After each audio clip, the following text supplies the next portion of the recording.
In the quiet town of Star City, West Virginia, a young girl on a fateful summer night had her life shattered by the very people she considered part of her family, her best friends.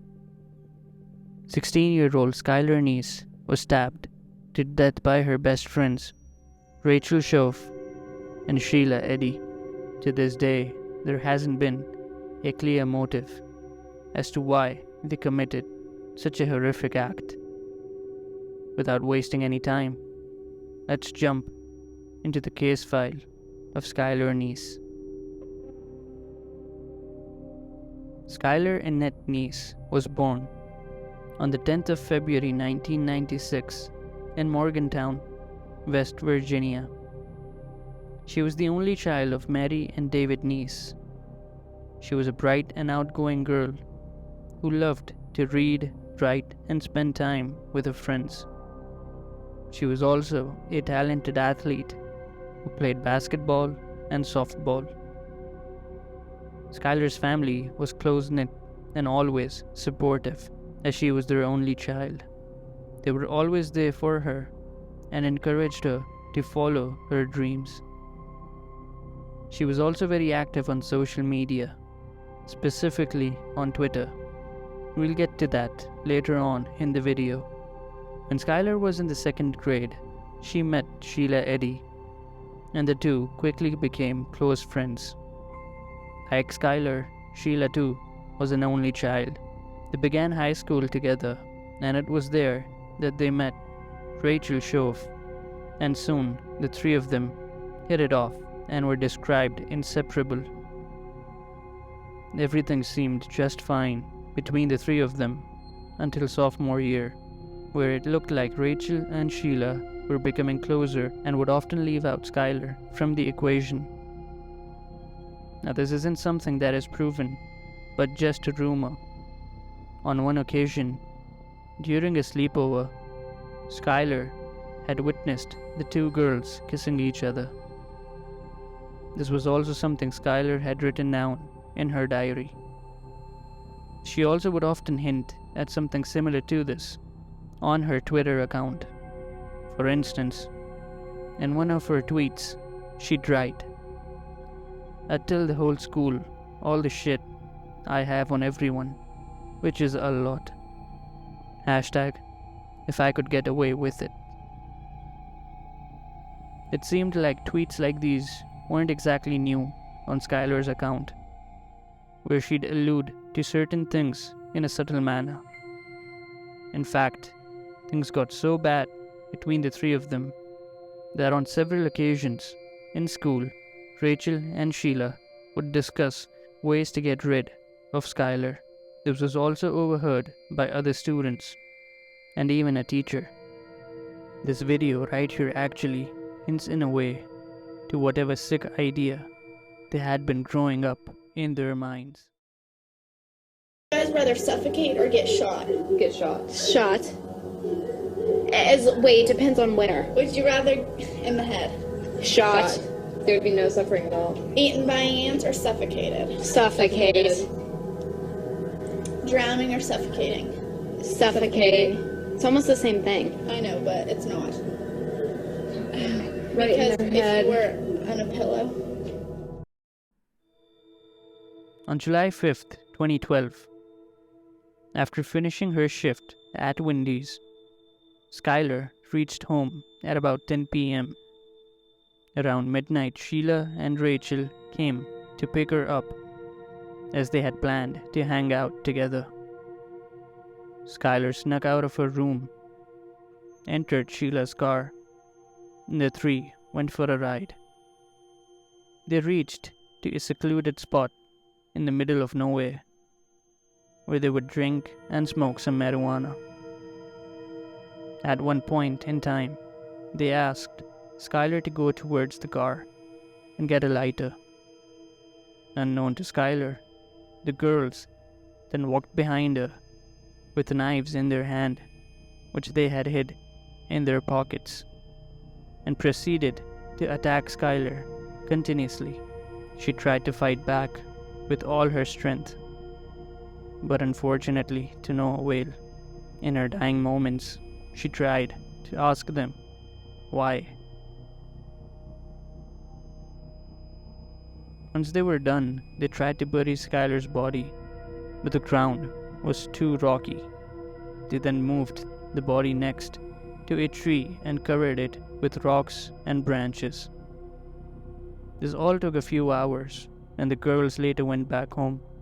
Business as usual continued with their lives, while Skylar's lifeless body was left underneath some rocks and tree branches.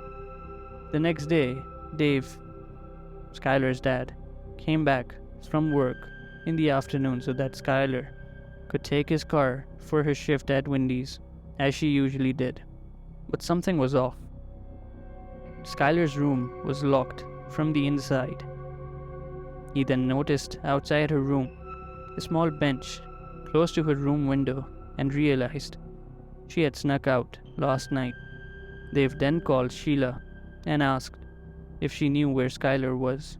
She told Dave she had talked to Skylar on the phone at around midnight but hadn't seen her. Soon after, Skylar's mother also arrived.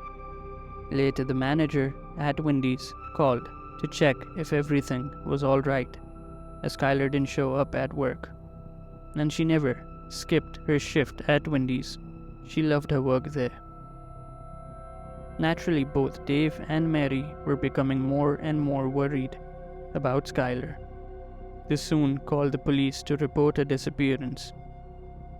Interestingly, Sheila called the Neeses and admitted to being with Skylar the previous night, telling them that her and Rachel picked up Skylar at around 11 p.m.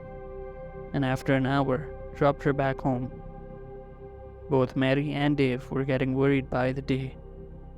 A few days later, Sheila and her mother also joined in to help in any way possible in their search for Skylar. They went door to door around the neighborhood, asking if anyone had seen Skylar around.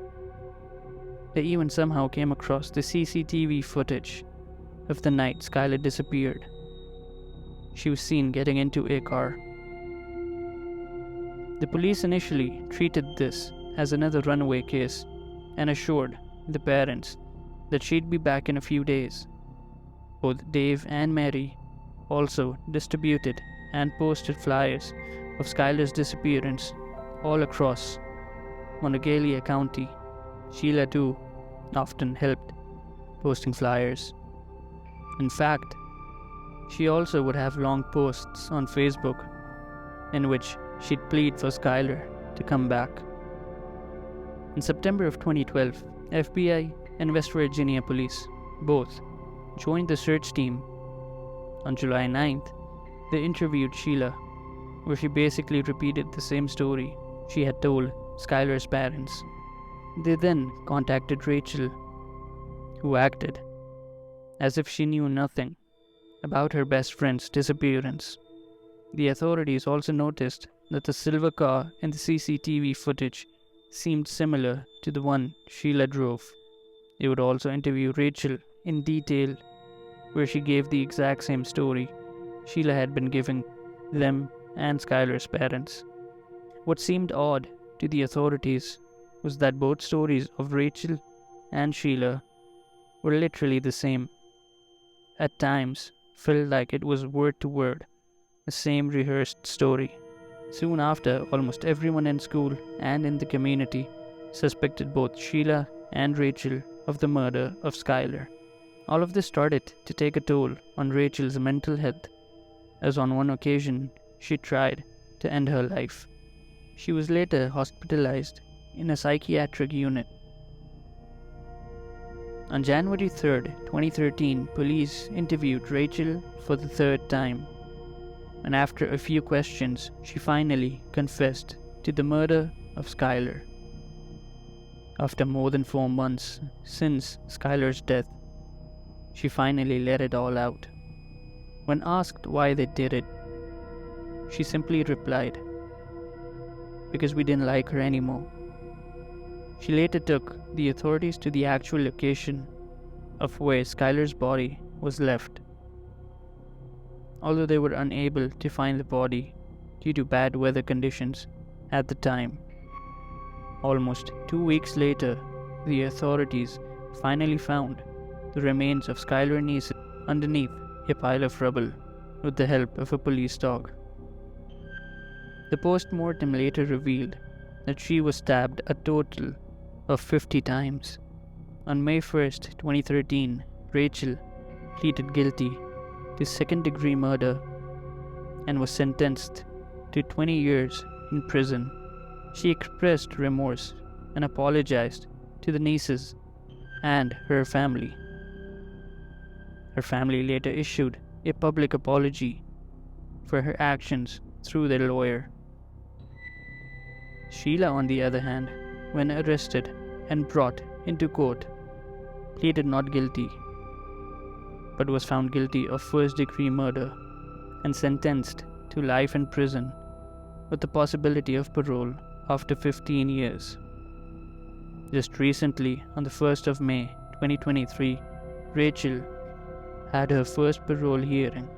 The board cited the brutality of the crime, which led to her parole being denied.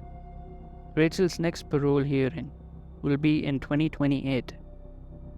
Skylar's parents, Dave and Mary Neese, were present at the parole hearing and spoke out against Rachel's release. They said that they believe Rachel is still a danger to society and that she should not be released from prison. This case is a reminder that even the closest of friends can turn out to be your worst enemies. Rotten hell.